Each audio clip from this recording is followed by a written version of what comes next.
legends of this guy, that Aussie metal guy. So here today, so tonight, wherever you are, I'm absolutely stoked to be chatting with Mr. Steve Merry, keyboardist for one of Australia's finest exports of melodic death metal, Bellacore, with a career spanning over 2 decades, a catalogue of acclaimed albums, and an unmistakable sound that balances melody, atmosphere, and progressive depth. Bellacore are set to hit the East Coast this October for their 20 years of live Bellacore, alongside Persefone on their first ever Australian run, and local heavyweights Orpheus Omega, which are an amazing band and perfect fit for them. This is shaping up to be one of the tours of the year. Steve, thank you so much for joining me, mate. Thank you, Jai. Really happy to have a chat. Absolute pleasure, mate. 20 years of Bellacore. When you look back at the very first Bellacore shows compared to now, how does it feel to be celebrating this milestone?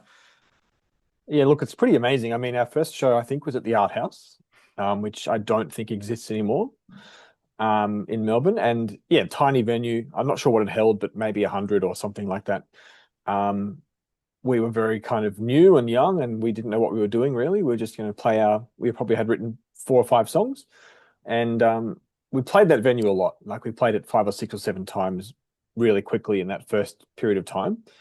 And pretty quickly sort of got a little following, but from then on, it's been really a cool journey, and we've made some albums we're proud of, and we're still here. So that's pretty cool.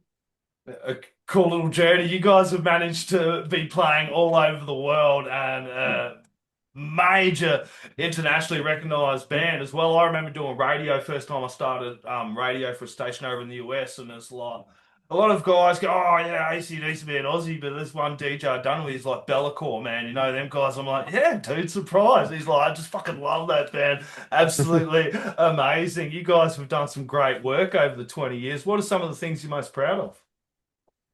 Probably like the music itself, I'm still proud of everything we've made. So that's a good start. Like, at least 2 or 3 of the albums that seem to be really popular and have retained a level of interest, which is something to be proud of. And then just playing in Europe and now obviously having a US tour that's coming up as well is something we didn't really plan to do at the start. We just, as things grew, it became logical to try and do that. But yeah, really proud of having played at Wacken Open Air and a few other festivals in Germany and Europe, which we, again, didn't think we would ever get the chance to do. So super exciting to have done it. Yeah, well, it's unreal because like you guys are amazing. Like people in the metal scene know you guys, but like it's also like a band that I'm super proud of. Like I mentioned the same breath as like you guys, Near Oblivious Scars, all these amazing, great bands that do these really kick-ass things. Playing at these shows all like walking and everywhere. Then you come to Australia and half the people don't have any fucking idea who you guys are as well. It's a little bit infuriating at times for me as a listener, but Yeah, it's funny. Like a lot of people, if they do know us, they maybe think we're European. I know we get that a lot.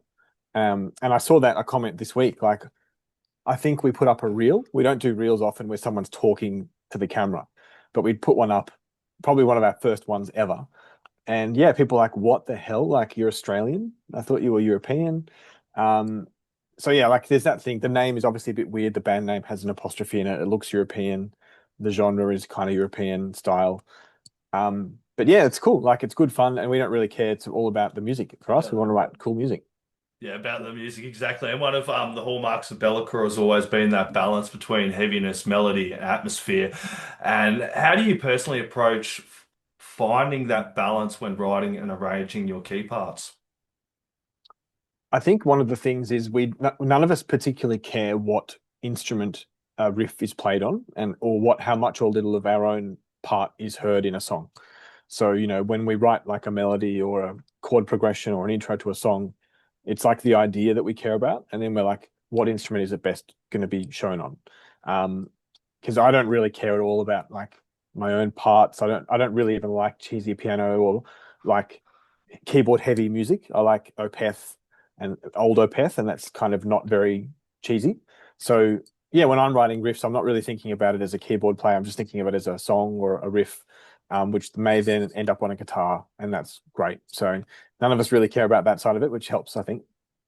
Yeah, and you kind of did touch on it before, but like your albums and your music.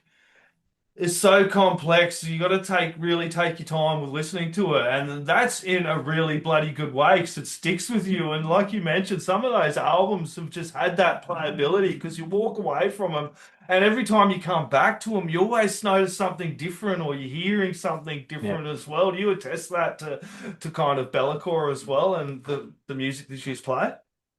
I think so. I think one of the ways that is achieved is like layering. So like you might have a riff on a guitar that we all like, and then you'll be driving home, like listening to it, and you'll hear another melody that could go in the gaps or could go on top or in sort of between the two parts. So if you keep doing that long enough, and that's why it takes us a while to make an album, you will have like longevity, I think, and longer songs helps.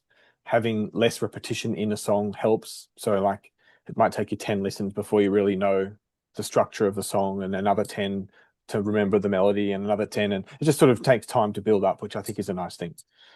Yeah, well, that of Breath and Bone is like 13 years, dude, and still popular as fucking hell, dude. So that's really cool to see. And Yeah. Coherence, man, that one dropped in 2021, dude. Like, tell us a little bit about that album because that was the last full length you guys Yeah. dropped as well, and that really pushed you guys into a little bit more of the progressive and expansive Yeah. territory as well. What was the guiding vision behind that record from your perspective? I think you're right that we, at the time, we were trying to be probably push ourselves a bit to the progressive side a bit more. And there were things we liked about it, things which with hindsight we'd probably change as well. So every album's like that, where you take the good bits and you hope to leave the parts you're not as proud of. But overall, yeah, it's a really cool album. I think the intro song and the outro song, they add up to be like 23 minutes of music. And I think they're popular songs that we like. And then they're probably the two that I like the best on the album as well. But yeah, it's a really cool album, and we're playing at least one and sometimes two songs off it when we play live these days. So yeah, good fun. Yeah, so how's it go to building a track list for something like a show like this? You know, it's been a little bit since you got back here and that. Tell me a little bit about building a track list because Yeah, it's a tough place to be for so many years and yeah. so many good albums to pick from. And it's hard when the songs are long because I do. often you'll hear from a venue, look, you've got, let's say, 60 minutes to play. And you're like, if we play one more song, it tips us from 59 minutes to an hour and 10, and that's a problem. So yeah, it's hard to pick a set list. And we are just trying to pick a spread from the albums, especially like for the US Canada tour. We've never been there, so we want to try and play a bit of everything for people. Yeah, so that must be exciting too, pushing over in and playing the shows over there as well. Yeah, I mean that's how we leave in about 8 days for that. So I'm a little bit nervous about all the packing and things you got to do, but very excited to get over there for the first time. And then when we come back, we've got the October shows in Brisbane, Sydney, and Melbourne.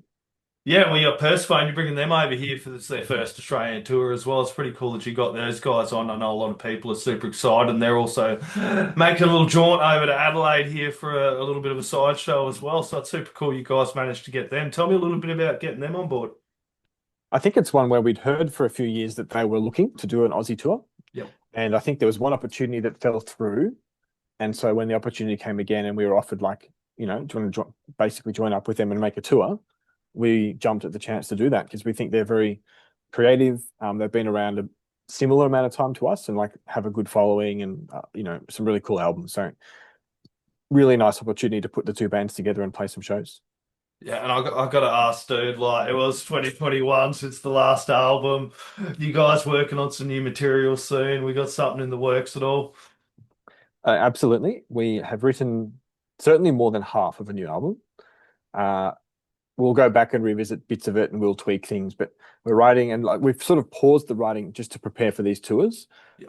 because we're not quite able to do both at the same time. We're sort of like, are we writing or are we rehearsing? But when we get back from these tours, we'll go back into writing to finish the album. Yeah, for sure. And finally, what do you hope fans walk away with from these shows, both long time and supporters that have been with you from day one and those who are recently discovering Bellacore? Look, that's a really hard question because I haven't been to many live shows myself lately for a long time, actually. I hope they enjoy it. I hope that they can hear the riffs clearly. The mix is good. I hope that they get some songs that they wanted to hear, like at least two or three of their favorite songs from Bellacore. Um, But apart from that, I just hope they have a good night and enjoy all three bands plus the opening local bands. And yeah, let's hope it's a really nice combo for them. Yeah, well, I know you'd be super looking forward to the Melbourne show as well, being a hometown show. When was the last time you actually played Melbourne, dude?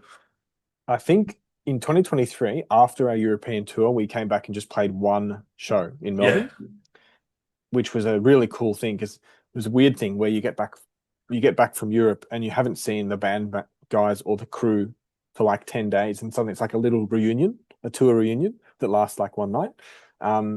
So that was it. 2 years ago in Melbourne was the last time, and then I think 3 years since Brisbane and Sydney for us. So yeah, decent chunk of time. Yeah, and you managed to get fellow Melbourneian melodic heavyweights as well, Orpheus Omega. Big shout out to Chris. They're a cool band to get on board and a perfect fit for you guys, yeah? Oh, 100%. Like, we really respect the way they work, and Chris is awesome. Chris helped obviously set this tour up. It's one of the things he's really good at. So very appreciative to Orpheus and Chris and his guys and his team for all the work they do. And then, the effort and the ethic and the quality of their professional kind of performance on stage is amazing. So make sure you do get there to see all the bands. That is my message. Yeah, he's an absolute gentleman and a gun and everything he does, that man as Yeah. well. Yeah. One track you're really keen to play live for everyone back here, and why? Probably The Smoke of Many Fires is a favorite for me to play live. And one of the reasons is it's one of our slowest songs. It's got a lot of kind of build up in it. And then it's got a couple of big riffs that just people anticipate, that kind of have a real peak moment. So that's probably one of the most fun to play for me, I think. Yeah, damn straight. Oh man, and I was just going to digress a little bit. I do have a minute or two before we have to go. Man, I recently seen Near Obliviscaris do the Citadel and the Urn back to back after each other. That's something you guys, any chance of you guys getting back and doing something like that for some of your albums? Good question. I mean, we played Of Breath and Bone in full, like I think it was a 10-year I remember that. celebration, 2022. And I've got to say, just preparing for that, like, Just it's a lot of work. So whether we could do two albums, I admire Neo for doing it. I really do. Whether we do it is a TBC. That's it. Mate, this has been an absolute pleasure, mate. Everybody go out, catch Bellacore when they hit back here. October 9th, Brisbane. October 10th, Sydney, rounding out. October 11th at the Croxton there. Any last words, shout outs, thank yous, or anything else you want to add in, mate? Well, I'd like to thank you for your time and the chat. It's been really cool. And, just a shout out to all the bands that are helping to make the tours a success, I hope, and the local supports as well. And, Soundworks Touring, and, Chris from Orpheus and all those guys that are helping to promote the tour. And yeah, let's hope we can see some fans out there at the shows. Awesome. Cheers, mate. Have a lovely evening. Thanks, mate. You too.